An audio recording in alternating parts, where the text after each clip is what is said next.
October is Pregnancy and Infant Loss Month.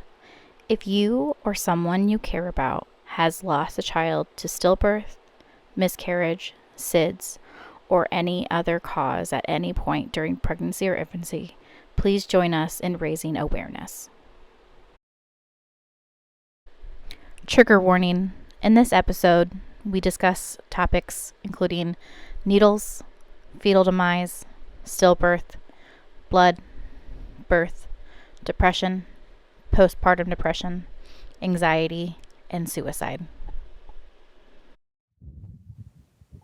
Hello, llamas. Welcome to Sorry for Trauma Jumping. I am one of your hosts, Erica. And I'm Alex. And this is episode part 2. Part 2 of our child loss, or our miscarriage and child loss. This is going to be another really hard episode, and I would have put all the trigger warnings at the beginning of this episode. And it's going to be a little bit of a longer episode too, but this is definitely a story that needed to be told. And all right, so we're going to go ahead and welcome our guest. This is Cheyenne. Everyone, welcome Cheyenne. Hi. Hello. I have known Cheyenne for about 6 years. She was working at a family business on one side of my family, and we got to know each other mostly a lot through Facebook. We are Facebook friends. Yeah, that's very accurate. Yes. And yeah. Anyway, so you can go ahead and share your story with us. Okay, so I'll just throw it out there. My memory is so sporadic with it, so I might jump back and forth. That is completely fine. Yeah, and then sometimes I get really emotional, sometimes I don't, but talking about it is, as weird as this is going to sound, talking about it is one of my favorite things, just because obviously it's like the only story I have with my son, but it is what helps me with my grief the most. So, yeah, okay. I don't know how to start this, but do you want to start off with like you and your husband's story to kind of work into it, at least kind of a little bit?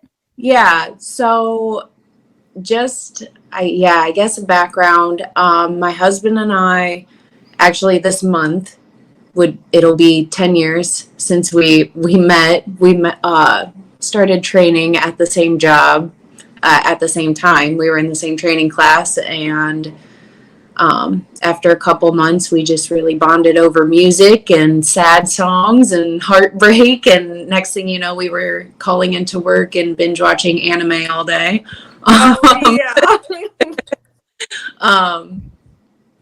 Our relationship moved pretty fast, it seemed like.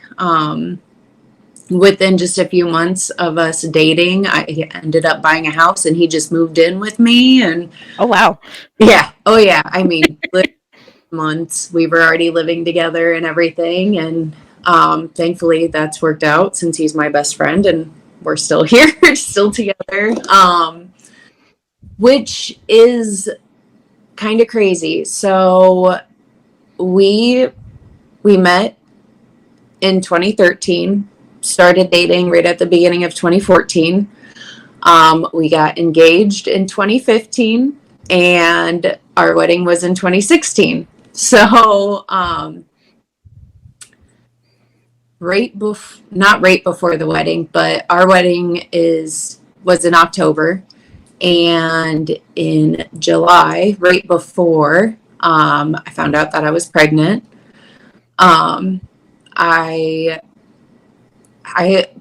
For as long as I can remember, the only thing that I've like known in life is that I want to be a mom. Like I have just known forever, like that is what I wanted to do. I wanted to have a family of my own. I wanted to have as many kids as I could and just have the big family and all of that. So, scary, yes, because we were not planning it. We were not expecting it. But at the same time, just really kind of stoked. At least on my end, as soon as I told Zach, I was working thirds at the time. And so when I got home at 6 in the morning, that's when I decided to take a test.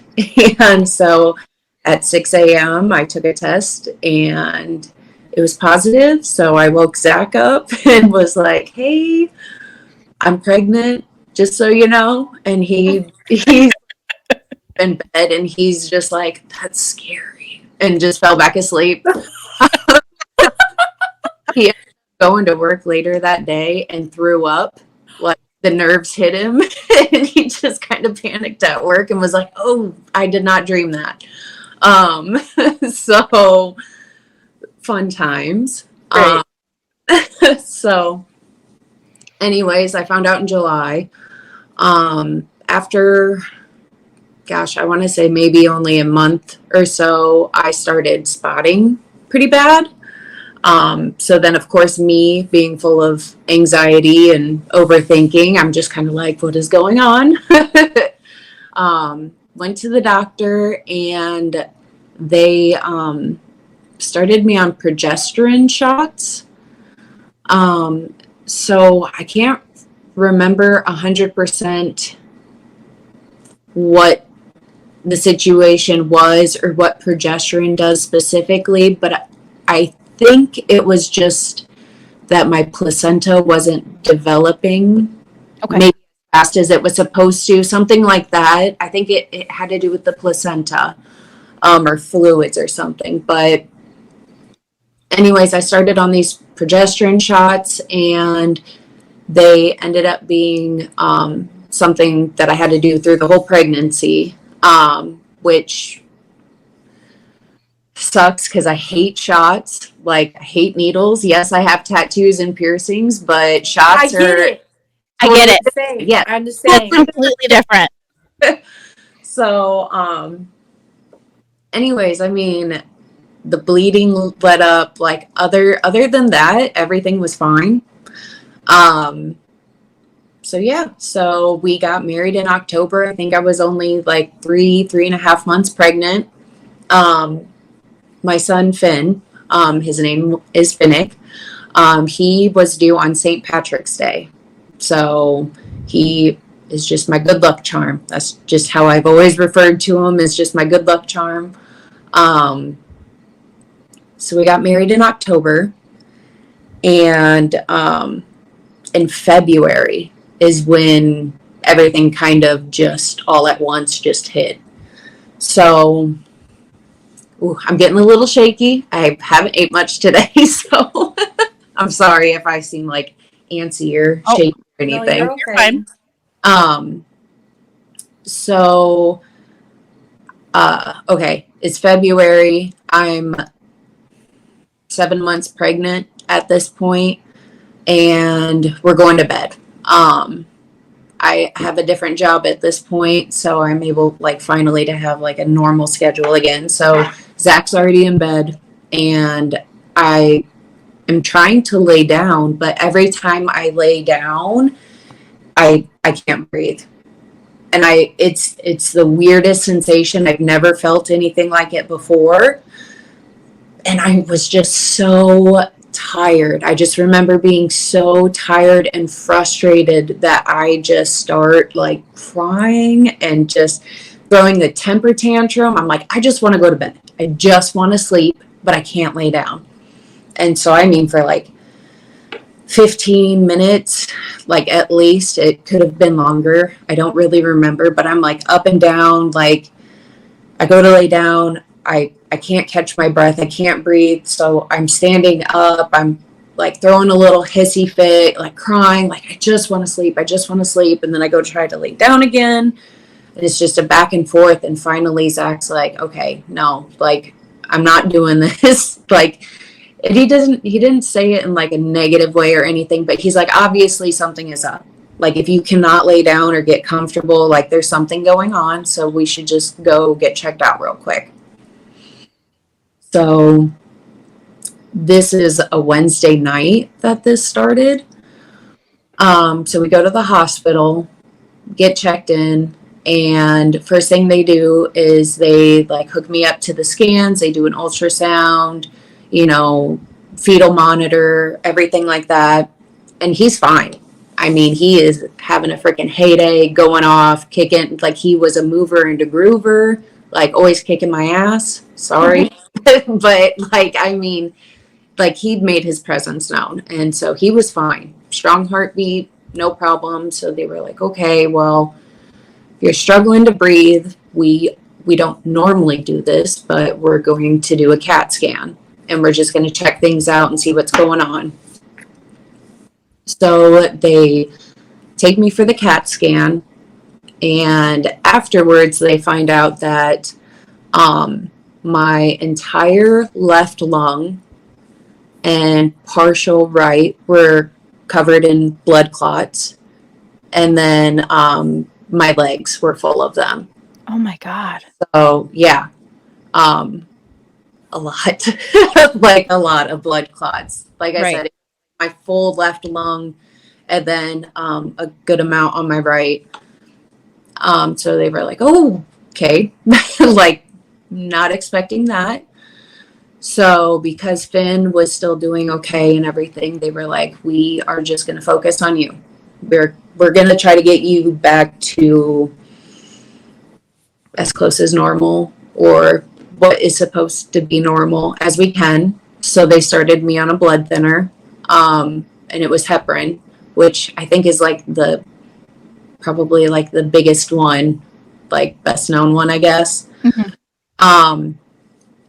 So they started me on heparin. They gave me like pain pills and like calming medicine, stuff like that, so I could just like chill out and sleep. But it was so weird because like immediately I was in a fog, like, and not like a normal like high you would get from like obviously getting drugs in a hospital, you know, nothing like when you're on like anesthesia or whatever. It was just weak. I could not move. I could not talk. I could not do anything like the next day. I remember that afternoon, one of my friends visited me. He lived close to the hospital, so he brought me some supper and like just wanted to like kind of just show up and, you know, just visit. Yeah. But even that, he brought me McDonald's, and I'm like trying to eat McDonald's, and I'm like falling asleep. I can't hold my sandwich up, and the poor guy's like sitting next to my bed as I'm just like out of it. So, yeah, so Thursday, that's all I remember from Thursday. And Friday was much better. Friday I was up, I was good, I was feeling good. And so the doctors, you know, they're checking on Finn and no changes. He's good. So they were like, okay, well, if you are good in the morning, we're going to send you home and stop these blood thinners. And the plan was for me to go home on Saturday, get the blood thinners out of my system, and then go in on Monday to be induced. Which sounds like a great plan. Like, okay, yeah, I'm feeling that. We can do that. I'm going to take a drink. You're fine. Drink break. Everyone get their drinks. So, yeah, the plans for me to go home on Saturday, all of this. And then Saturday is when everything kind of just blew up. So I woke up Saturday morning, again, just like mind fog, like just, I can't move. I can't do anything. Like Zach had to walk me to the bathroom. He had to help me with all of that. And so I'm in the bathroom trying to go first thing in the morning. And I'm like, I force my eyes open and I see blood like in my underwear. And so then again, I'm like I feel like I'm so drugged up and I'm trying to fight like to stay awake and like form actual sentences and stuff. And so I'm like trying to call for Zach. And finally I can get it out.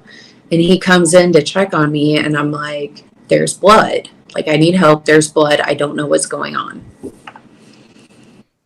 Looking back on it now, I think it was my mucus plug, which I have not had a normal pregnancy. And then Finn was my first pregnancy, so I had literally nothing to base this on. But looking back, I think it was my mucus plug, which from what I understand is you lose that right before your water breaks.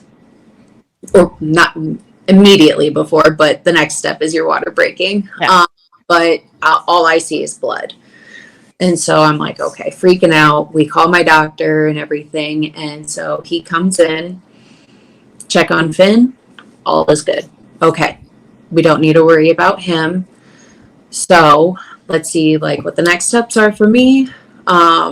What they did is they asked for me to have an ultrasound, because at this point it was just a fetal like heartbeat monitor they hooked me up to, and that was good. So they were like, all right, let's go for an ultrasound. And I don't even know what the plan was for after the ultrasound, because with the blood thinners, I couldn't have a cesarean because I can't even. Yeah, he would have completely bled out. Yeah. So I really, I don't know what the next steps were going to be, but all they said was, let's just get an ultrasound. Let's just check on him first. And then after like doing the heart rate monitor and everything, he like checked my cervix to see if I was dilating, anything like that. Which I really wasn't, maybe like a centimeter or something like that, but it really was like nothing at all. So I remember Zach had to leave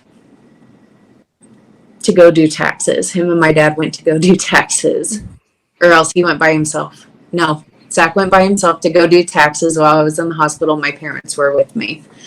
So right after the doctor left, this is like maybe 9 a.m, like immediately after he left, contractions started.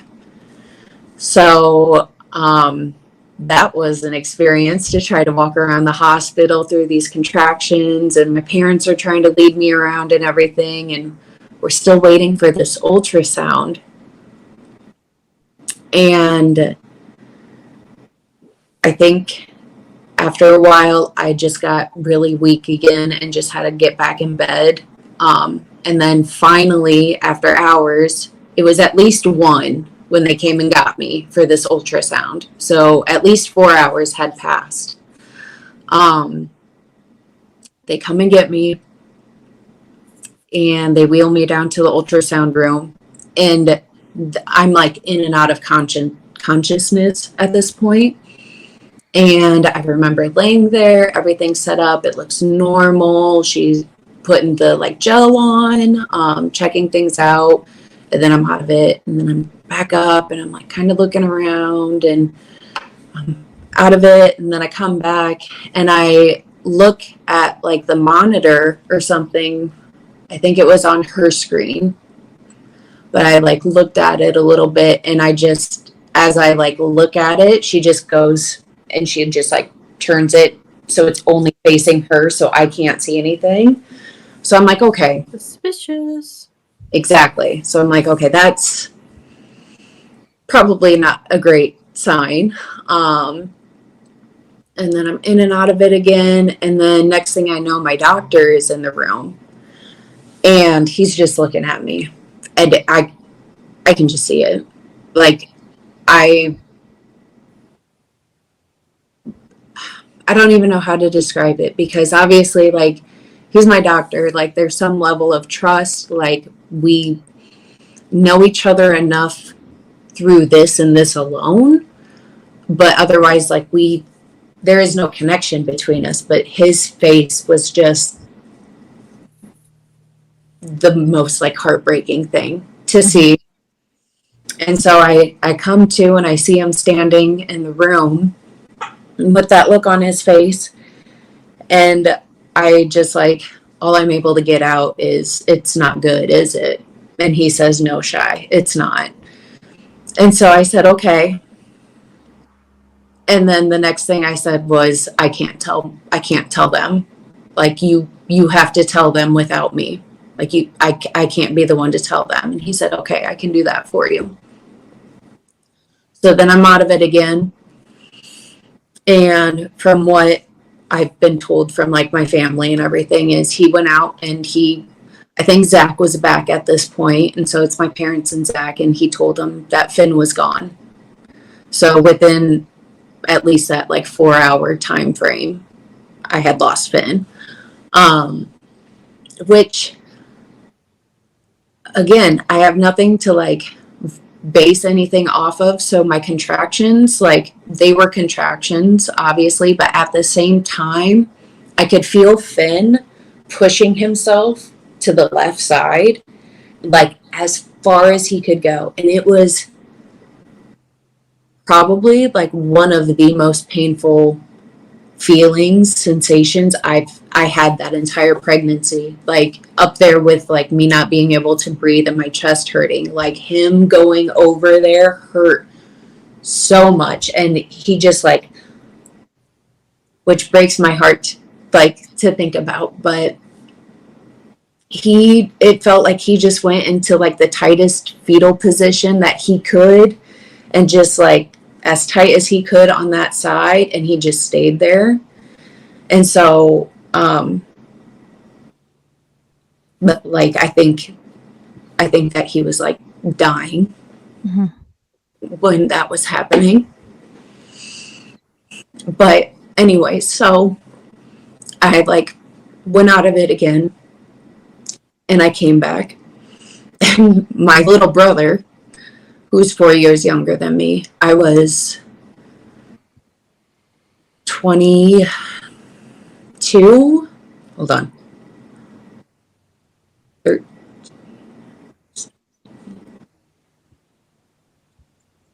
So I was 23. Okay. Sorry, I had to do math. Okay. I was 23 while this was happening. And my little brother, who's 4 years younger, came in as well. And so I have my dad is right up next to me holding my hand. And it's always so hard with dads, because with men in general, because, you know, they are usually the ones that are like no emotion, like they're men, they're strong. And, you know, like my dad's a strong person, but I've still seen like emotion from him, but nothing like this. And he's just holding my hand, and my mom is like trying to pat my face down, because I'm assuming that I'm sweating or something at this point. And my brother, that whole pregnancy with Finn, I craved pretzels and Coke Ices from Sam's Club specifically. And so when I first got pregnant with Finn, I was working at Sam's, and then my brother ended up getting a job at Sam's, and he was still working there at this time. So he brought me a Coke Icy at that. It just happened to be when all hell was breaking loose. But so we're all in the ultrasound room, and they were like, okay, big change of events. Like, Finn is gone. Like, there's nothing we can do at that point for him. And so they were like, but now we want to make sure that we don't lose you. Because, I mean, I don't know what they saw, but it was not good as far as how I was looking. But the hospital I was at did not want to touch me. They did not feel comfortable or confident enough to take that responsibility. So what they did is they called Iowa City, which obviously is such an incredible hospital. But they were that worried that they were like, we don't want to touch you. We want to see if Iowa City will take you. And Iowa City said yes. So I had to ride by myself in the ambulance. I didn't have to, but I couldn't have anybody else sitting back with me. So one person could ride with me, but they'd have to sit in the front seat. And they were like, what's the point? Like, Right. if they can't be there right next to me, comforting me or comforting themselves, like, what they, Yeah. So, yeah, I got wheeled all the way through the hospital after that. And I don't know if the towel they had used that they were like trying to like clean me up with had like ultrasound jelly on it or something. But my whole side of my face, um, it looked like I had a burn mark. Oh no. Yeah. And that was the only side of the face that towel touched. It didn't touch me anywhere else. And so I don't know if with just everything else going on, like maybe my body pulled something in faster or something and I had a major reaction to it or what. But yeah, like my whole face was just like red, like a second, third degree burn. And so that I'm like on the stretcher or whatever. It was still the hospital bed because I could like sit up and everything in it, but I'm like on that getting wheeled and I have like I look like Two-Face and then I'm like so freaking like high and drugged up and sick. I have no idea what's going on and all I can think about is what people are seeing as I'm getting wheeled through. But so finally I get into the ambulance and the lady is she's hooking me up to everything and fluids and heart rate monitor, all that fun stuff. And then we take off to Iowa City. And so that, of course, was like the most awake I had been the entire time. And so then, of course, with nobody around and everything, I don't really have to worry about like trying to like be normal for my parents or for Zach. Not that they would ever like expect that from me, but I still don't want to. I don't want to be a mess in front of them and make it worse for what they have to go through. Right. So, yeah, finally being by myself and just in the silence and everything, like I'm like finally able to process it. And so of course I just start breaking down. And the lady who was in the ambulance with me was like, she is one that helped me the most. And she didn't even do anything. All she did is she just held my hand. And I'm like starting to lose it. And I told her, I was like, well, I just lost my son, so I'm just I'm just feeling it now. And she's just like, I'm so sorry, like there's really not a whole lot you can say in a situation like that, but she's trying. Right. And so she's saying, I'm so sorry about, that you have to go through this and everything. And I don't know about you guys, but for me, naturally, my response is, it's okay. Like, yeah. It's okay. Like, it has to be. Like, there's no other option. Like, it's okay. And she stopped me and she said, no, it's not okay. And she's like looking me in the eyes. It's not okay. And I was like, okay, yeah, you're right. It's not okay. And so, that helped so much just to have that time with her in the ambulance and for her to say that to me. So anyways, we get to Iowa City and even though I'm in the ambulance, I'm the last one to arrive. My entire family is already in Iowa City, which is like an hour and a half drive from the hospital I was at. So it's my parents, Zach, his parents, my grandparents, and then my mom's best friend, who is basically like my second mom. So all these people are already at the hospital, and I just remember the elevator doors opening, and my entire family is just sitting right there in front, and I'm like, oh, you're fucking kidding me. Like, really? Really, you're gonna make a scene like this when I'm already making a scene? Like, anyways, I think it was 10 or 11 that I got there. So I go to the ultrasound at, what did I say, like 1 o'clock? And I didn't get, yeah. So there's a big time gap there. But yeah, I think I finally got to Iowa City around 10 or 11 that night. And I remember getting to the room, and they start hooking me up to everything, and it took them 9 tries to get an IV in for me. Oh no. Yeah. Not fun. And you already not liking needles. That you're just like, oh my gosh, you just keep on sticking me and you can't get it in. Yeah. So it took them, I think they tried like 6 times in this arm and then 3 times in the other arm until they could finally get something to work because my veins were just not having it. God, so that itself was just traumatizing. But Right. I also had to be like hooked up to a lot. So I had fluids.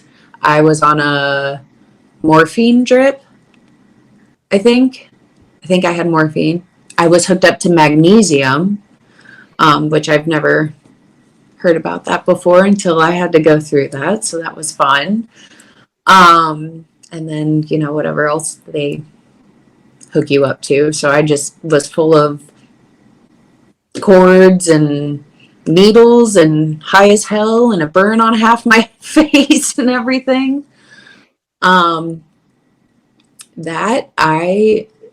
that, I don't have really any memory. And my parents and Zach have not told me much about it. So I imagine the little bits and pieces that I have gotten from that time, I imagine it was very, very traumatizing for them, and they do not want to repeat it to me. But there definitely was a point doctors sat them down and they said, okay, like your son and your grandson, like he's gone.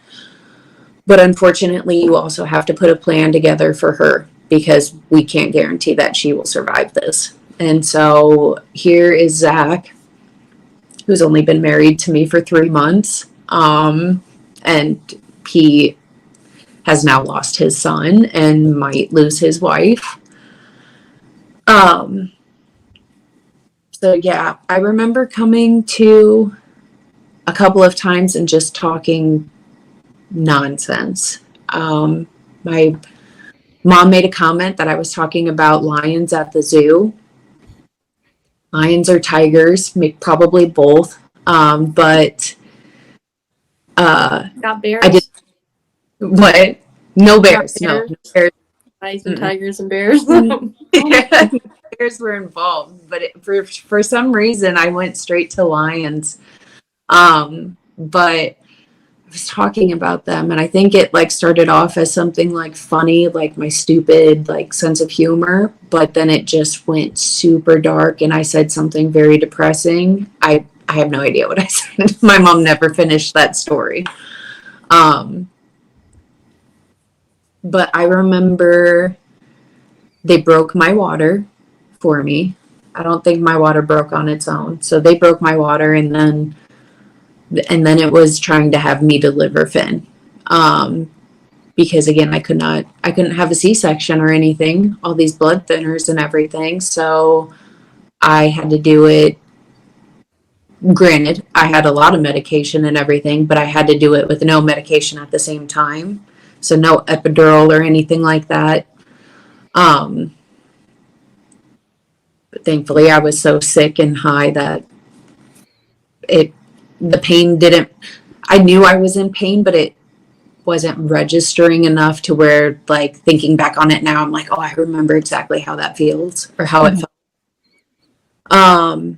I remember coming to while I was pushing, and I was holding my mom and my mom and Zach's hand, and they're telling me I have to push, and I knew that it was right at the end. I could feel it, and I just lost it, and I was like, I don't want to push. because I know as soon as I do, he's going to be out and that's it. And I won't have him anymore. And so that was hard to like work through for the little bit that I could like realize what was going on. And I'm like saying that I'm like, I don't want to. I can't. I don't want to lose him this way too, physically. And my mom's like, I know, Shy, but you have to. You have to let him go. And she said that at this point, all of the nurses and the doctor in the room are just bawling because like I'm just spouting all of this stuff out. And so finally, I just like took my breath and I pushed, and I'm oddly so thankful for this part too, but I felt him come out and everything. I felt what it was like to give birth. And then nothing. I have no memory after that. I just know that they took him and then focused on me. Because I had the magnesium, I could not have any food. I could not have any liquid, really. I couldn't have anything to drink, like nothing. I think for like 24 hours it was. So he was delivered Sunday morning at, I think it was 5:53 in the morning. And then I was just out of it. And then I remember it was probably around like 10 or 11. The nurses came and they asked me, they tried to ask if I wanted any pictures done. Because the day that Saturday that all of that had happened, either that Saturday or that Sunday, either way, that weekend, we were supposed to get maternity photos done. And so I delivered him on February 26th. I was only like 37 weeks along. And anyways, they asked if we wanted pictures, and I said yes immediately. I was like, these are all we're going to have of him. We don't even have like family maternity or anything like that. Like, I don't care. Yes, I want the photos. And so they had a photographer come in, and oh God, I'm just so freaking high and sick and so out of it. I don't know what's going on. And I have pads on both sides of me in the bed in case I had seizures and like all this other stuff. And they had to prop me up. And like, if you look at the pictures of Zach and I like holding Finn, Zach has like my arm propped up, and then I'm like leaned against him. So I'm like unconscious in half of the pictures, but they had to prop me up to like try to get me, like some of them with me and him and everything. So, oh my God, thank God for photographers, because that's just the most important thing to me. Like I said, like that's all I have, so I'm just very thankful that they, even though I had gone through the loss and like, obviously it's hard and everything, they were still like, I know this sucks. And like, it like might make you upset that we ask, but the fact that they still asked if I wanted them, like, thank God, anyways, so yeah, that's Sunday. The rest of Sunday and Monday, I was completely unconscious all of Monday. No food, no drinks. All I could do is if I came to a little bit, they had like their little styrofoam cup. And it was like a very small popsicle stick with a sponge at the end. So they would hold that in the water and then put the sponge in my mouth. And like, that's the only way I could get any moisture, anything like that. And I mean, I was so desperate that I'm sorry, me being me, it's going to be immature, but I sucked that thing dry. Like, if I could get it, like, I was desperate. My cotton mouth was very, very high at that time. So, Yeah, Monday, no memory whatsoever. I have no idea what happened on Monday. Tuesday, I finally like came back to, and at this point, my face where that burn was, it's like scaly and everything just cracked, and oh, it was just so crazy. Um, Finn was still with us. I don't know if they had like a cuddle cot. I think that's what they're called. And basically, from what I know about those, is they are like the bassinets that any baby would be in, but a cuddle cot somehow still basically preserves the baby. So even though Finn had already been gone for X amount of days, he was just still a little newborn baby in a bassinet.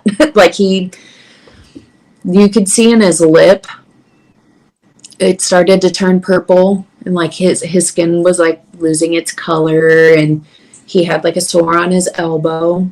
But other than that, he just looked like just a sleeping baby. Thank God, he.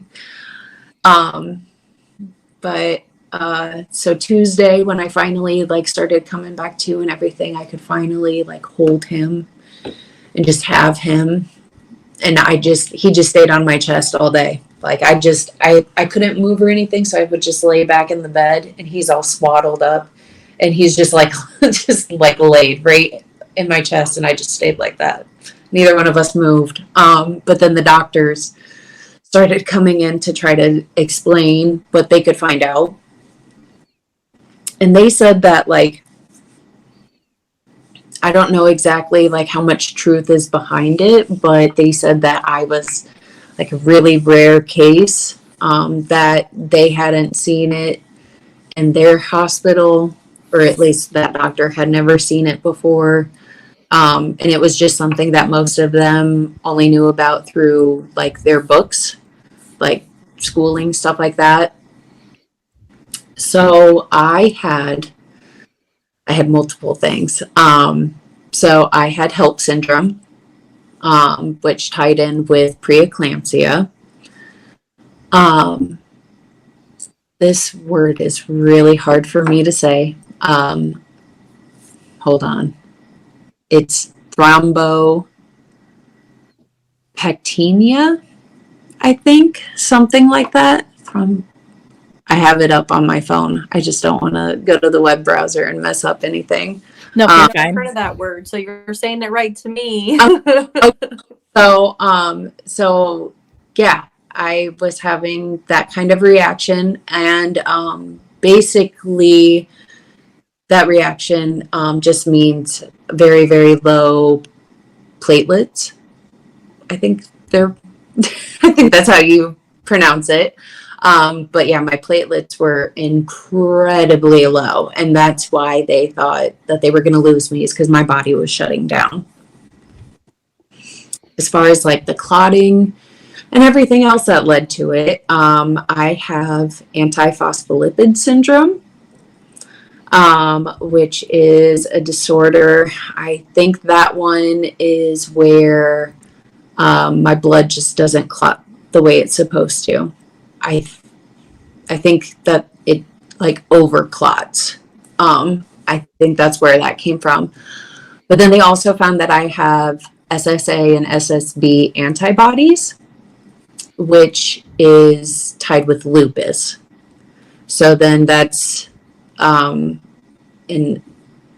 I just looked it up before this. I think it said that that's an inflammatory disease where my body attacks itself. I think that is with my, I think that's with my blood cells. So That basically, sounds about right. yeah, so basically one disorder is like my clotting is all wrong, and my blood is just attacking itself, and so it's like over clotting. But then on the other side, I like my immune system doesn't know what's good and bad, and so it's just attacking everything, and basically my body is just beating the shit out of itself. So yeah, all of that was just tied into one. That's Crazy. That is a lot. Yeah. And then to go through like Saturday losing Finn, and then I have like multiple days lost completely, and then to come back to and they're like, all right, here's an info dump on your life, on your health. So yeah, so with all of that and then my platelet levels and everything, I think it was like my liver, my kidneys were like gonna start shutting down and everything. So basically my body was just trying to turn off and be done. It was just over it. I had a ton of CAT scans, blood work, pokes, of course, all that stuff. And then that's when they confirmed like all of the clots and everything. So, another thing is they think that I had an allergic reaction to the heparin, which also led to the thrombo thing. Whatever that word is. Yeah. Another word. Yeah.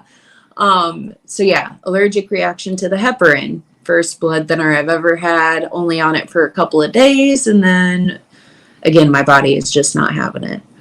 So they started me on a new blood thinner. They did all of the tests and stuff to check on the clots to make sure that those are like clearing up and everything. My right side, yeah, I've been waiting for her to come up here. Anyway, so yeah, Tuesday, I just remember that being like just a big info dump day. And then, oh my God, so many people visiting us in the hospital, which don't get me wrong, that is just wow. Like the amount of people that showed up and like drove out of their way, like all people obviously that are like loved ones and friends and everything, but like the it wasn't like my inner circle of friends. It was still like friends that I only see once in a while kind of a thing. Mm-hmm. And out there were so many freaking plants in that room. Beautiful plants. But being locked in a room with 20 different plants, like all of our allergies are starting to act up. And so we are just like, we cannot figure out, like I'm sorry, we're dying in this hospital room just from allergies alone from all these plants. And finally we realized like, oh, we should probably get some of these out of here. So then is this a hospital or a garden? Right. Because right outside of my door, they just put a cart full of flowers.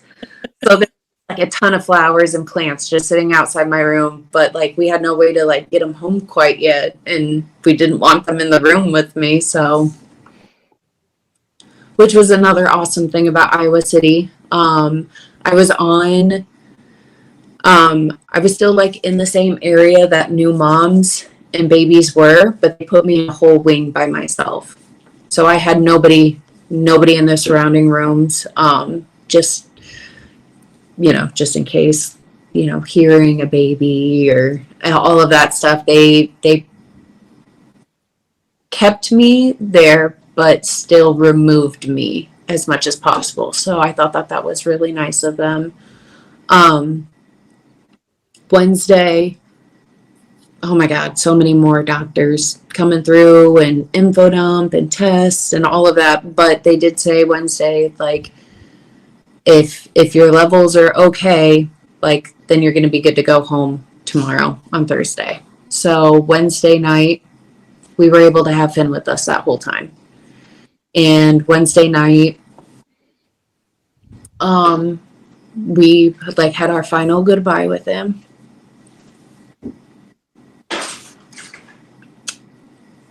My cat is destroying the window, and I'm like trying not to cry. Tamari. So Wednesday night we had our final goodbye, and there was a funeral home who obviously they like asked first like what I wanted to do with him and everything, and I wanted to cremate him to keep him with us. And so the funeral home did it all for free. They took him Do you that know night. the name of the funeral home? I want to say, I feel like it had like a man's name or something a part of it. Okay. God, I don't remember 100%, but If you think about it after the fact, we can add it in the credits below too. So. okay, yeah, but yeah, that was just awesome. Yeah, they did it all for free, and they did do an autopsy. I did agree to do that. Which again is like, it feels so weird to say, but like when I got his death certificate, basically his autopsy, that was a really comforting thing for me. So they took him Wednesday night, and the plan, everything is to go home on Thursday. So Thursday comes, everything's good, and we can go home. And right as we are going to leave, the funeral home shows up with Finn already in his urn. I should have brought it down, but he's just in like a little like gold, like little heart urn, and everything just fits like size of my palm, just fits right in the palm of my hand. So yeah, and then it had like his death certificate and all of that with it. And so the whole ride home, I could still like hold him, and he still got to come home with us and everything. But the like really comforting thing that the autopsy, I guess, gave me was that he had blue eyes, which I like, it took me a while to like realize, but I'm pretty sure a majority of babies have blue eyes when they're born anyways. But if you could see my other kids that I have now, like the blue eye gene is very strong with that. So but yeah, just knowing that he had blue eyes, like that was really, I don't know, it just like, yeah, It was a lot to you. Yeah. Yeah. Yeah. It can help you put a picture to his face. Yeah, exactly. Like even if that's all I have, it was still enough just to have that. Right. So yeah, we got to come home, and then I'm just trying to heal, which did not happen fast at all. So after a few days, I don't know if my body was finally flushing stuff out or what. But my ears, I think, were the big thing. But so like right around like the shell of my ear turned black. Yeah, on both my ears. Craziest thing, like black, very, very dark red, almost looked like it would be like a blister or a bruise, but it just looked like I got the shit beat out of me. Like, I mean, Did they find out why that happened? It was Not- just like your body just flushing everything, and it just was like a side effect.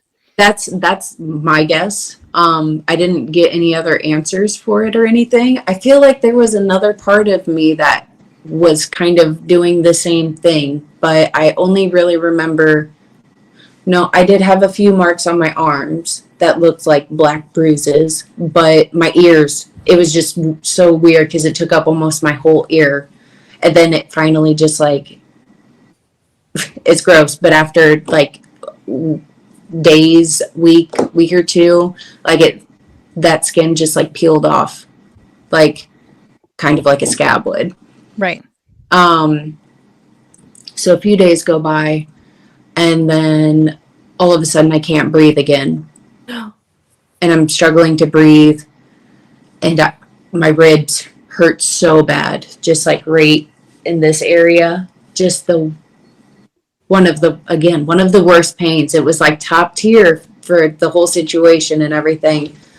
So then I went back to the hospital, and I had pneumonia. And so, yeah. Oh my gosh. The list. But they also found out, so a lot of the clots cleared up, but they also killed a few spots on my lung. And so that's where the pain was coming from, was from like just these dead spots on my lung, I guess. So I was in the hospital for a day or two for that. And then it's just trying to figure out how to go back to life, I guess. Right. But instead of like how you're picturing it, you're coming home with an urn. And again, like, I mean, I know I'm not the only one who has like gone through this, but a whole nursery ready, and, you know, a closet full of clothes and just all this shit that is just not going to get used. Like, I quit going to work. I like maxed out as much FMLA as I could. And then I was like, now unpaid.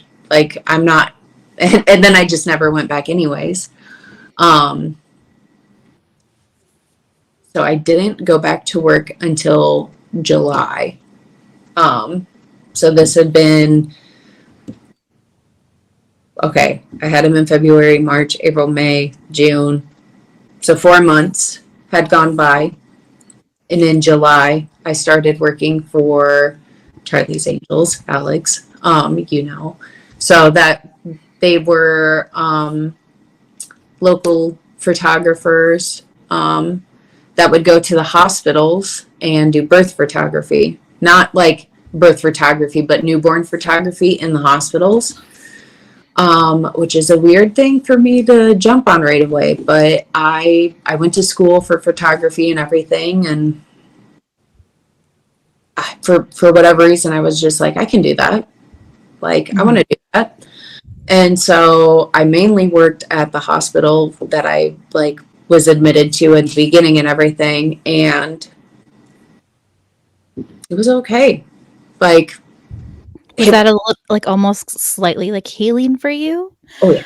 Because that was one thing I know, because my mom had told me a little bit of your story at the time, and we knew you were grieving and stuff like that. And I remember I had specifically asked for you to do all of Lena's photos because I was like, Cheyenne's so good. And my mom said it was almost like a healing thing for you. Like that there were some days that she could tell that were really hard for you.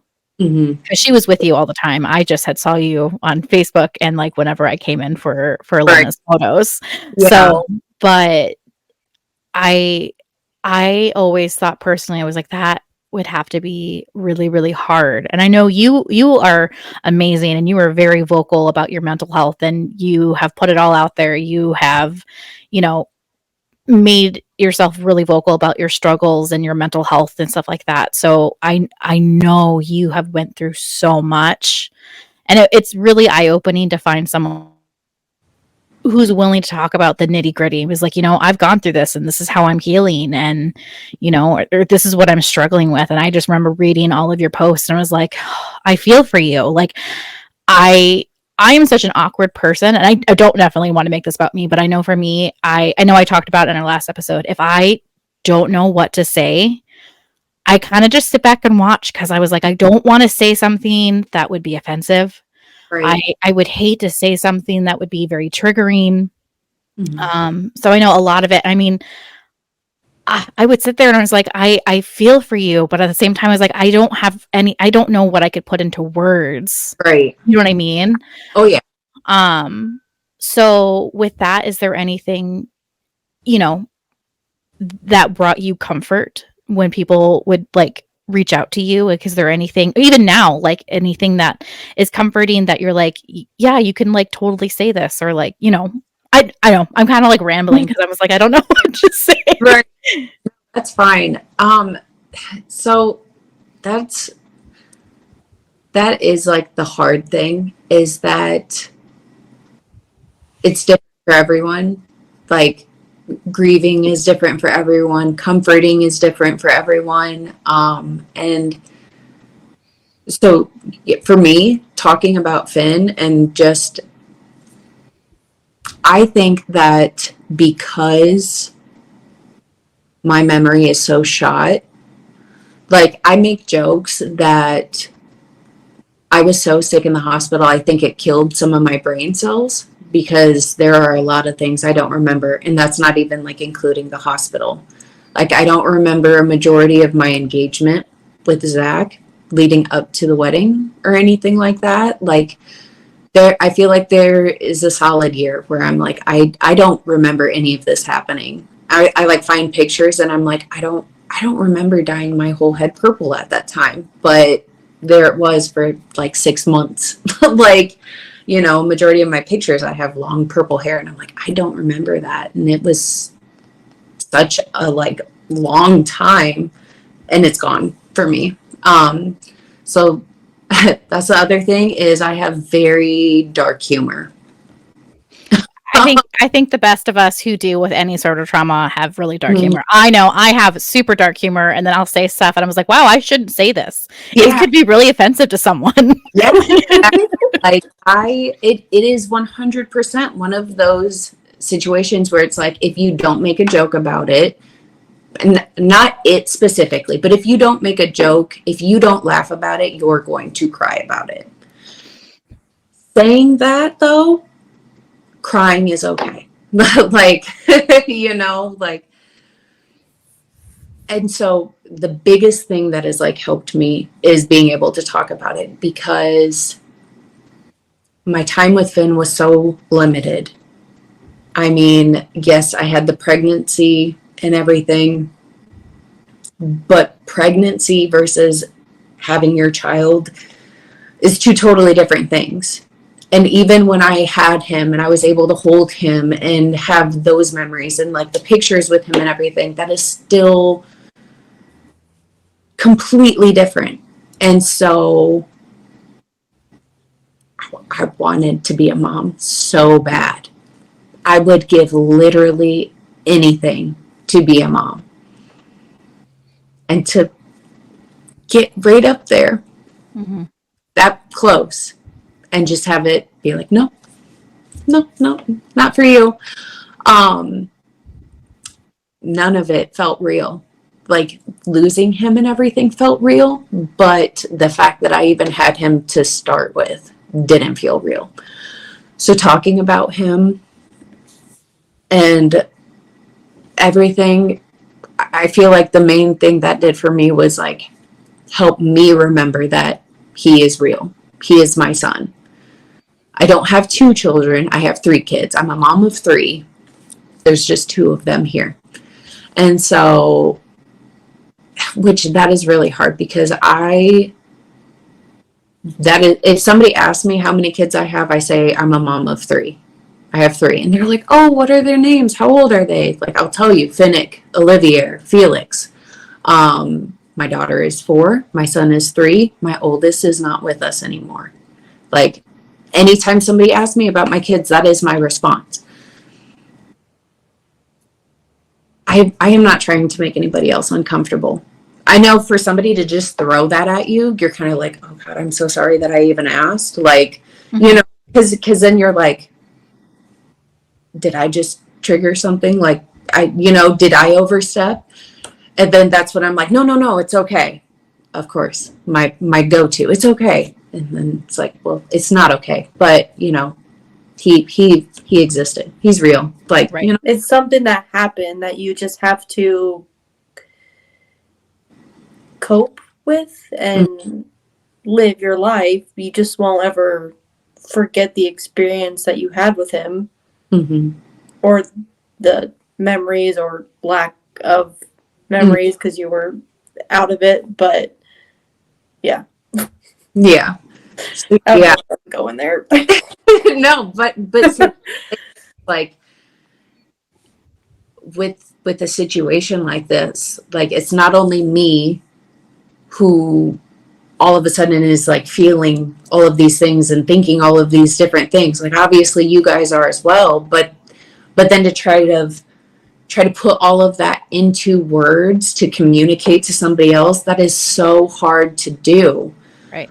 Which, Alex, like you were asking, like if there was something that was comforting for, you know, for somebody to do for me, like, I don't know what my first day home, as soon as we got home Thursday, I of course like slept a majority of it, but our like inner friend circle, like they all showed up. They all came over to the house and they just sat there. They did not care that I was sick and asleep, and they just came over to be there. And like just their presence, the fact that them, along with so many people who aren't necessarily friends, but at the same time are just internet friends, the fact that they deal with me being so vocal about stuff, like I mean, especially right after all of it, I was nonstop, like, because that's when it's all like happening the most and the hardest, and trying to sort through it all and figure out what's going to work for me so I can function normally, like with all of this going on mentally. Yeah, for them to just be there during all of that, that was enough for me. I can tell you all the things that I did not find comforting. Please tell us. I mean, even if that would help someone like me, if I were to accidentally say something, I mean, I know for me personally, I think that's something I struggle with is I have terrible anxiety. So I overthink everything. But I know if I know, oh, I cannot say this, you know, like you kind of already know, but sometimes the water is so, you know what I mean? You're like, can I say this? Can I ask this? Is this inappropriate kind of thing? You don't know what is right and what is wrong. And see, and that's so, I'm sorry to anybody, who does find this like offensive or like harsh or anything, but for me, don't bring religion into it. Don't bring God into it. So Yeah, like, you're on the right podcast, girl. You're good. But like, so I completely understand where religion and God is comforting to some people. I 100% understand that, and I respect that. My family is religious. Zach's family is religious. You know, it's not like I've never been around it. I grew up with it and everything. But immediately, comments were coming in of, well, God needed an angel, or, you know, God needed him, or God has a plan. And, you know, then there's all those sayings where it's like, God only puts you through the hardest things because you're so strong. And my thing is what God does that? What God is like, I'm going to give this person everything she has ever wanted in life. And as soon as she is like right there to have it, no, I want that one. I need somebody, and I'm going to pick that one. Like, what, in my mind, my God, and I wouldn't say that I'm religious. There are times where I find myself praying to somebody, to something, because that's my comfort. But I don't go to church, don't read the Bible. I don't believe in Harry Potter is worshiping the devil, which somebody told me when I was 10 at church, and I was like, okay, well, fuck church. But I choose Harry Potter. But like, yeah, as soon as people started bringing God into it, I was like, that's not my God. Nope, I don't agree with that. But then I also realized, I said, okay, now I don't feel like you're trying to comfort me. I feel like you're trying to comfort yourself with my situation. Yeah. because you can't, because my situation is too much for you to just hear about. Exactly. Which again, I understand. I'm sure there are plenty of times where I have done the same thing where I don't even realize that I'm doing it, but I'm kind of like, oh, I don't know how to handle this situation. And this kind of makes it a little easier for me to process or, whatever. But no, that made me like physically angry. Like, I hate with a passion that, but again, there's people out there who have gone through something similar, who have like lost their child, lost their pregnancy, and God is what got them through it. I feel like certain things with trauma, it either one brings you to religion or it Mm-hmm. takes you away from religion. Yep. I don't think there's a happy medium. It's a one or the other. But that everything that I see, I mean, is either brings you to it or takes you away. There's no. Yeah, and I agree. Like I definitely see the same thing. And so with me saying all of that, I mean, no disrespect obviously to anybody who does need religion and God to comfort and get you through things or whatever, but I did not. This put a big wedge. And honestly, not even just from me, it's from what other people said to me that pushed me away the most. But yeah, so just everybody being there for us. People were making us food and bringing us over all these dinners and everything, which is crazy because you don't even think about that when you're like trying to like go through all of this stuff. But yeah, so Jesus, got way off of where I was at originally. But okay, so I started working at the hospital and doing pictures for the newborns, and they are like less than 24 hours old newborns, and I'm just propping their little bodies and wiggling them around and taking their pictures and on to the next one kind of a thing. And I feel like that was very healing. I feel like that helped me a ton. Yes, it broke my heart every day because I didn't get to do any of those things, but at the same time I got to see so many adorable little chunky babies, and I met a ton of people through doing it, obviously. So like I got to see so many kids grow up and to be a part of like certain families' lives for years, like while I worked there and everything. After a while, it did get to a point where being at the hospital kind of felt a little suffocating. And so I asked to stop working at the hospital specifically and just work in the studio and do stuff in the studio. But even then, I still had people come into the studio with these little babies and everything. So yeah, working there, really, I wasn't expecting any of that, but that helped a lot. And then I've always struggled with depression and anxiety and all of that fun stuff. But then to like have this on top of it, I remember one of my best friends from growing up, like middle school age, my absolute best friend. We were attached at the hip kind of a thing. I hadn't seen her since I graduated high school. Since we graduated, and here we are 5-6 years later, and she comes over to my mom's house to like visit me after Finn and everything like that. And we're standing there talking, and after telling her the story and everything, and in front of like to her and right in front of my mom, who's my best friend, like literally my best friend, my mom, like I don't know what I would do without her. I am so jealous of your guys' relationship. I just want to say that. I see it and I was like, oh my God, that is amazing. Yeah. Anyway. So lucky with that. But and we're standing around her kitchen island talking about everything, and I just straight up just look at them and I tell them, I'm like, I understand how people give up and commit suicide after something like this.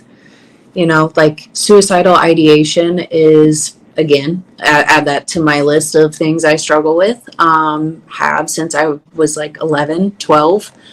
And here I am at 30 and I still go through it. But after Finn, especially, I just straight up told them, I was like, I get it, because I don't want to be here. I don't want to do this. But at the same time, I don't want to do that to Zach. I don't want to do that to my parents.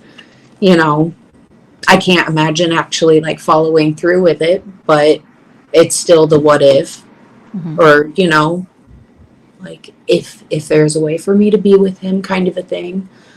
So yeah, it's hard. And it's still hard. It's still so hard. I'm good for the most part, but then every now and then I feel it coming and I'm like, okay, I need to sit and I need to feel this. I need to feel it. So when I had my baby shower for him, my mom made my diaper cake. And so my family is full of musicians. My dad is a drummer. My little brother is a drummer. And then Zach is a guitarist. He sings. He plays drum, but I wouldn't say he's a drummer. But, so we're sort of musicians. And my mom made my diaper cake, and she bought this cute, funny-looking sloth stuffed animal. And the diaper cake is of a drum set. And so the sloth is like at a drum set made of diapers. That is cute. It was adorable. And let me tell you, that sloth is probably the biggest comfort I had through all of this. I think he's like the perfect size of a little baby. And so there were plenty of times where I would come home and I would just grab that sloth and lay him on my chest, just like I did with Finn in the hospital, and just have that. And that, it almost like a weighted blanket, even though it's a stuffed animal, it's so light and everything, but like just to have him on my chest, that sloth, he is currently cradling Finn's little urn, I know you had been very vocal about the sloth thing, and I think of you every time we see something that's a sloth. And like, I don't know how many times, because Brandon's the same way. Like, we know your story. We follow you on Facebook, and so we've read everything that you posted and things like that. So when you were so vocal that every time like that you would see a sloth, we immediately thought of you. Like, for the longest time, I mean, even to this day, if we see something, I immediately want to take a picture of it. I was like, I'm thinking of you, but I was like, Alex, that's really weird. You're not on that level with her. You can't just do that. Oh, I love that. Oh my God, especially after like all of this happened and everybody saw how attached I was to this sloth. Then I'm just getting like sloths left and right, to the point that is like overtaking my bedroom. I have a bench full of like one that is almost my size, like people went off buying me stuff, which I love. Don't get me wrong. Like, I loved it so much, but then it was also like okay, we need to back off just a little bit. Like, I'm going to lose a lot of physical room in my house with this. But there's this company called Slumberkins. And so they make like little stuffed animals that have a book to go with it, and they teach children different lessons. It's so cute. I just fell in love with this company. But they have like, there's a hammerhead shark, and his whole thing is like dealing with anger and how to like work through calming down and, not like reacting when you're mad or anything like that. And then, there's some for your confidence, and, again, it's just for kids, but, they have one called like a Sprite. It's a little Sprite, and it's to help kids with their grief and stuff like that, which I love. But anyways, they made a sloth. Obviously I'm already like, I'm in. But then instead of like the normal color they did an emerald green, which then I'm like, okay, Finn, like my good luck charm, green, all this other stuff. So I bought this sloth and I got it, and I didn't realize it was like a miniature version of like their usual stuffed animals. And I freaking lost it. I want to say it is the exact same size that Finn was. Length and everything. And so as soon as I open it and I take it out of this little box and just like I'm looking at this, like maybe like this, but it's just so small and the green is so bright, and I just saw it and I hugged it, and then immediately I'm a mess. And I can't do it. And there were so many times where I was like, I need to get this out. I just need to feel it and get it out. And that's when I'm blogging or posting my millionth Facebook post about what I'm feeling. And there was a time that I recorded myself sobbing as I'm typing things out, because it was like, as like hard as it is for me to go through it and feel it, I'm feeling it. And I want to remember this feeling. It sucks and it's the worst, but I want to remember it because it's real. Like, it's real. He's real. This did happen, and I'm still here, and just kind of all of that. So, I'm sure there are a ton of people who are like, oh my God, Cheyenne she's blowing up my Facebook. She's having a hard day, or or there's people who went through loss of their own, and they're like, oh God, I can't see Cheyenne's post because it's going to trigger me. And I get that. If I'm too much for you, or if I'm triggering you, by all means, ignore me, unfriend me, block me, whatever you got to do. But that is how I process. That's how I get it all out. And then it's like, I can breathe. Like, I don't know. It's like it takes so long for it to build up, and then I'm like, I need to get this out, and then I'm like, okay, I'm okay now. I feel like you and Brooke are on the same level of that, because I'm not gonna lie, there's some days Cheyenne, Brooke, Cheyenne, Brooke. Oh yeah. And I mean, you guys are very similar in the way that you process stuff, and you two are also very vocal about your feelings. And I will say, things that you guys have posted about like your depression and your anxiety, and just the things that you guys have talked about online, I know it has helped me in my struggles. I know I've not gone through anything like you have, or like Brooke has in the situations.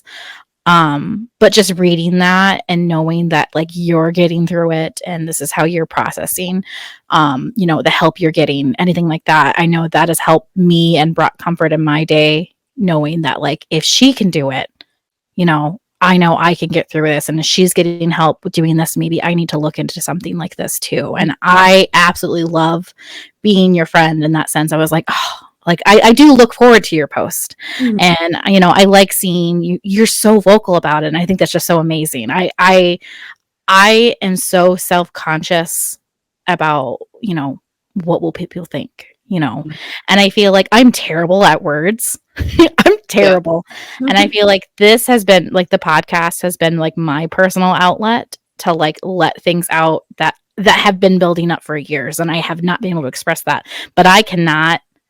Everyone's like, you should write a book. Yeah, no, I can't write, but I can talk. Yeah. So I know, again, like looking at your stuff, I'm so happy to be able to see that stuff. And I was like, wow, I mean, even if you're going through something today, I mean,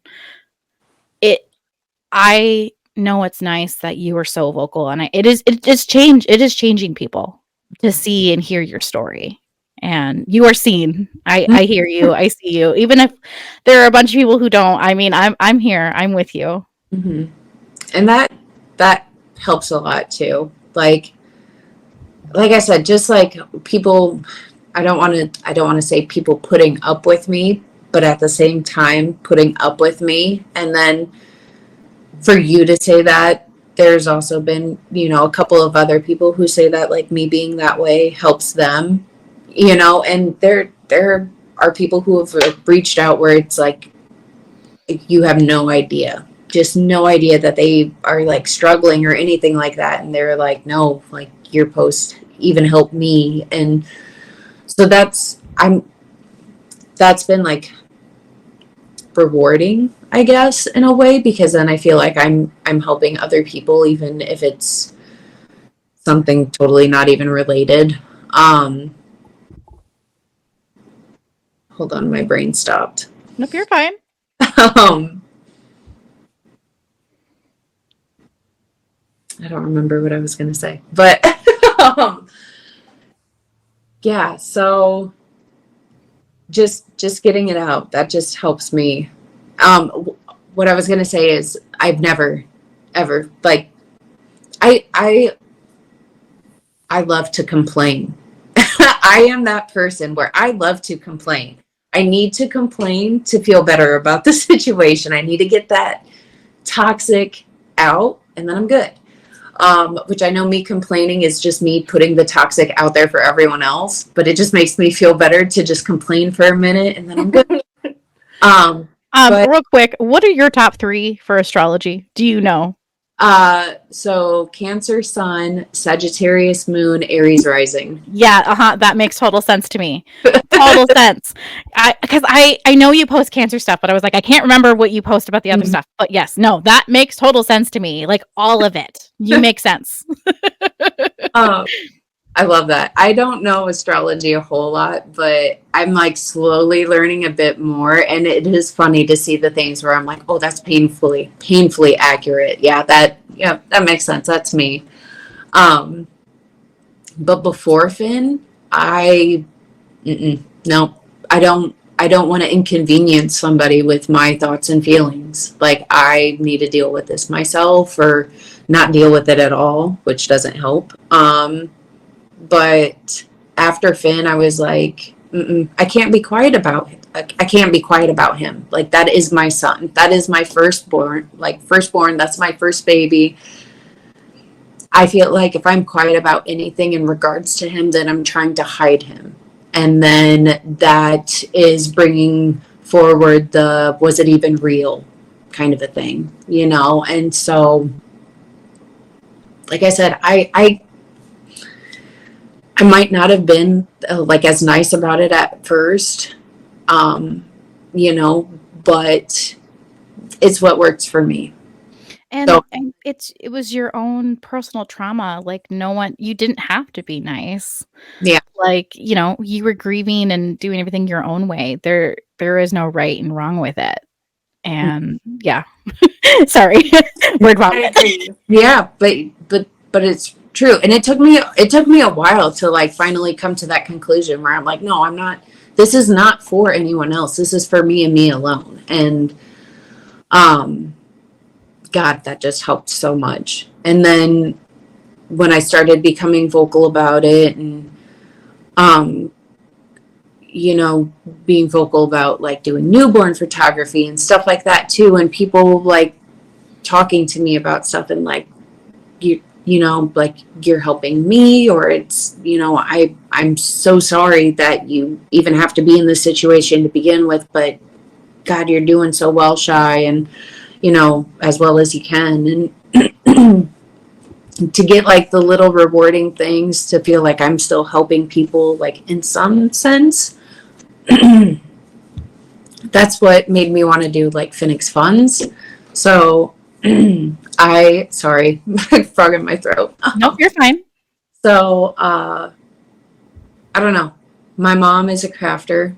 She is her own business. She makes things. So for years I helped her out at craft shows and stuff like that. And so that fall, right after Finn, I was like, well, I want to put an event together and I want to raise money and donate it to the hospital, because the hospital was just incredible and everything. And I was like, well, I want to give back to them. So we put together a craft sale, and it was called Finnick's Fun. And so the whole, like, the name of it was because my mom made a piggy bank for Finn, and on it she put Finnick's Funds.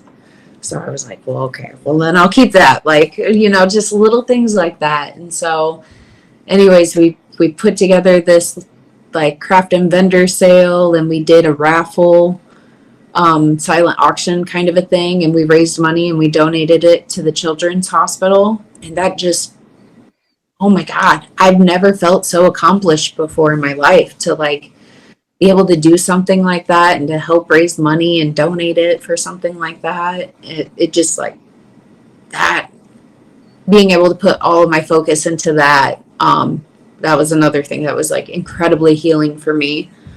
So we did that for 3 years. I think we had three, and then COVID hit. So yeah, the first 2 years we raised money and donated, to the children's hospital, and then the third year we raised and donated money to, Sing Me to Heaven. Sing Me to Heaven. I think That that's sounds what. about right. Yeah, because our past guests talked about Sing Me to Heaven. Okay. Yep. So, and they were just based out of LaPorte, but they helped, families pay for funeral costs and stuff like that. Yeah. So, the amount of people that you meet through something like this, the amount of moms that I have met is just insane. And all of our stories are so different, and but then there's just that one thing in common where we just all experience that loss, which I'm like smiling as I'm talking about it. It is awful. It is god awful. I would not wish it on the worst person to exist, because, well, no, I wouldn't wish that on anyone at all. And sorry, I had to think about that. Nope, I understand that. No, I still wouldn't wish that. But to just have that in common, just that one thing in common, and to just, you just automatically have a connection with them. Just the weirdest connection, but it's just immediately strong. Is it, again, putting thoughts into words? It's hard to try to explain, but the amount of people I've met through this, and the amount of like actual foundations or charities and stuff, is just insane. But they're all so important, that it just felt great to contribute in one way or in another for it. So yeah, I did that for 3 years, and then COVID happened as we were planning the fourth event. And in that time, I also got pregnant and had my daughter and my son back to back almost immediately. Oh yeah, that was. And they are, oh my gosh, I totally enjoy any little video. Ollie she steals my heart. She just has that like spunky attitude. Mhm. I love it. Yes, and then Felix is just insane. So Yes. but yeah, so I had my daughter. So Finn, it was 2017, and then I had Ollie in July of 2019, and I'm sorry if this is weird, but almost almost at the exact year to date, the exact same day, I got pregnant with Felix, and then not even a year later, I had Felix. So, That's crazy. 11 months and a couple weeks apart. But yeah, so having two little babies, and then COVID in the middle of one of them and everything. So Finnick's funds just got pushed On to the back order. Yeah, and so I miss it more than anything. I loved doing that. I loved putting the event together and bringing people together and doing stuff like that. But, if it's almost like wondering if that was like something I just needed then at that time, and that I don't just need it now. Mm-hmm. But, someday I can still go back to it, but I'm not like It's not part of your healing journey right now. It's healed you right now, where you're like, I'm content. You know, I'm not actively hurting, but it helped you when you needed it. Yeah, exactly. That great way to put it. But yeah. So yeah, that was another big like healing thing for me, was being able to do that. So, and now it's just, he is a part of everything. So family photos, he is there.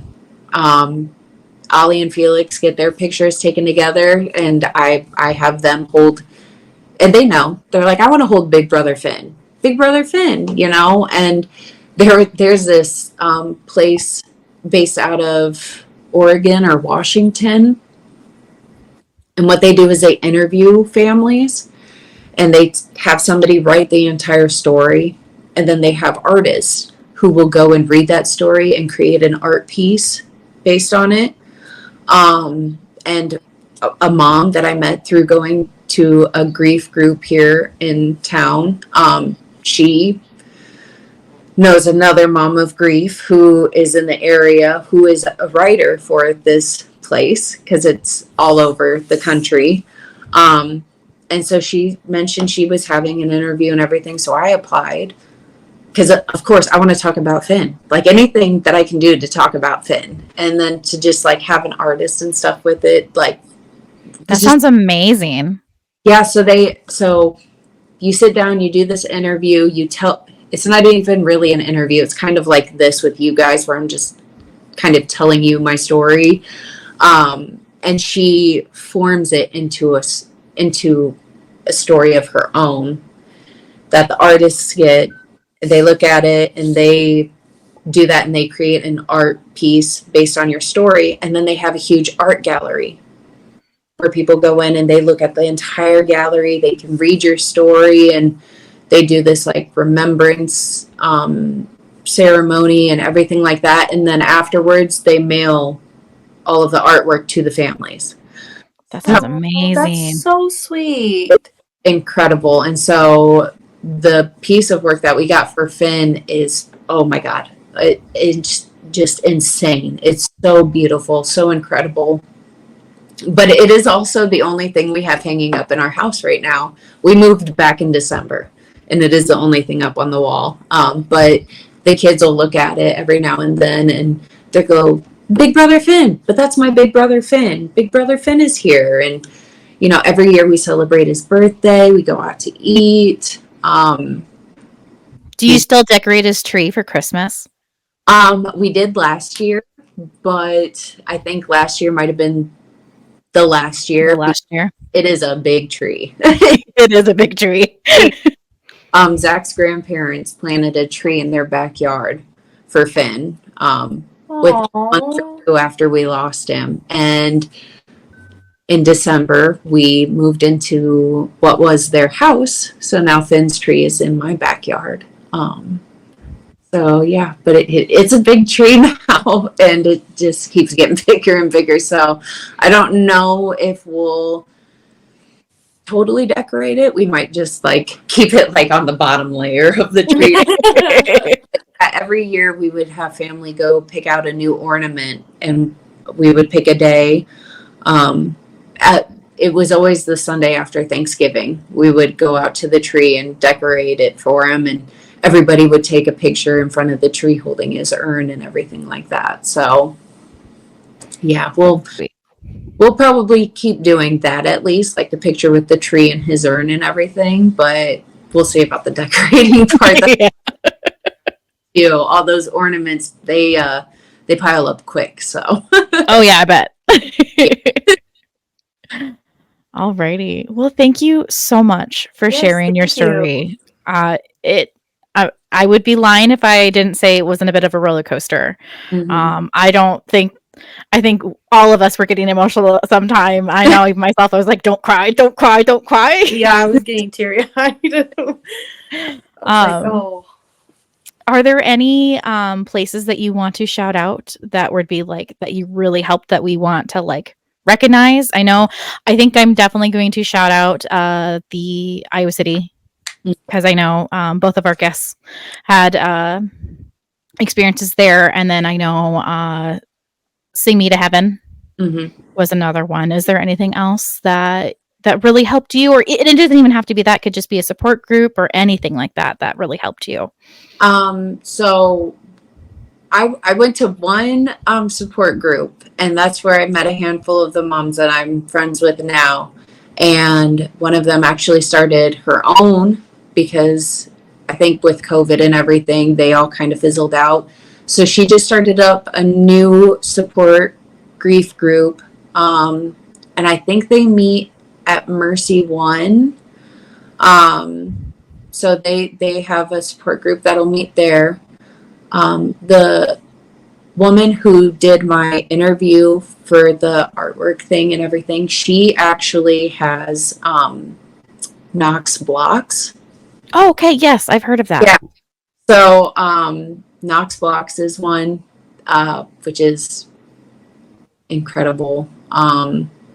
There's hold on, I should have thought of all of the names. I know there's more.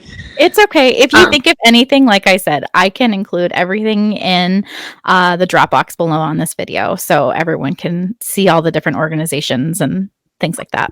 Okay, yeah, because I know Sing Me to Heaven isn't, they're not around anymore. Oh, they're not? No, they actually, I think the year that that we did the event and we donated to them, I think that was their last year. And then they decided, almost like the same thing, like, okay, I think they did it for like 10 years. And they were like, okay, I think it's time for us to kind of move on and move forward. So, No Foot Too Small is another one in Iowa. Knox Blocks, No Foot Too Small, they're both Iowa organizations. And then, so the photographer in the hospital, I don't know 100% if the photographer is tied to them or not, but there is, I'll send you the name as soon as I remember, but it is all over the country. I don't know if it's an international thing or just in the States, but people volunteer to go to the hospital specifically for families who lose, stillbirths or miscarriages, anything at all. They are volunteers that go to hospitals. And so that is an awesome one to keep in mind too. But yeah, I'll send you their name whenever I remember what it is. Okay. Alrighty. Yeah. Well, again, thank you so much for sharing your trauma with us. It does truly mean a lot that you were willing to come on, and I'm so happy to hear a Finnick story. I know reading it is one thing, but actually having it explained to you is another. So thank you so much for being a part of our show, and we wish you all the best. Yeah, well, thank you for asking for me to do this because, like I said, I love talking about Finn. The story sucks. It's sad, and not everybody wants to hear it, but I love talking about it. I'm sorry if you're uncomfortable, but I just love talking about it. So the fact that you asked me, I was like, yes, immediately. I want to do it. Anything for me to talk about him. So yeah, thank you for letting me go on and on about it all. Yeah. Alrighty. Well, you have a wonderful night. You guys do the same. Bye. Okay. Bye. Alrighty, and that's going to be our show. Again, thank you to all our guests. We know this was going to be a really hard one to listen to, but we truly appreciate you guys sharing your stories with us. If you have any trauma you want to share, you know how to reach us. It's sorry for trauma dumping podcast at gmail.com. It's really long, but you won't forget it. Again, we are on Facebook, on Instagram, all of that jazz, on YouTube, TikTok. And that'll about do it. So again, thank you so much for listening, and please feel free to share this with your friends. Do it. Yeah. Yeah. Okay. Bye. Bye, girl. Bye. Bye.